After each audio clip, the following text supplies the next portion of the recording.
Film देखने गए तो ऑटो में ही निकल जाते हैं कि चलिए देख के आते हैं। हाँ।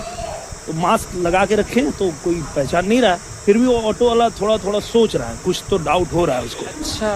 तो बोला आप फिल्मों में काम करते हैं क्या? हम बोले नहीं।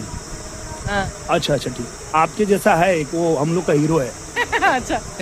आप देखना कभी, क्या मस्त, बहुत अच्छा करता है। अच्छा। बोला अच्छा ठीक है मैं देखूंगा। और मैं एकदम सेफली बच के गया और इनके घर पे इनको ड्रॉप किया। हाँ। और ये जैसे उतरती हैं बोलती है निरहुआ।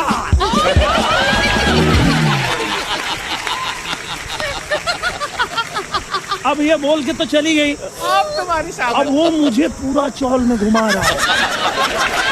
बोला भैया छोड़ दो, भैया छोड़ दो। ऐसे कैसे भैया? ए कुबेर, अरे आवा मुड़वा पर निरहुआ निरहुआ की गाड़ियां बैठो ले, आजा आजा आजा।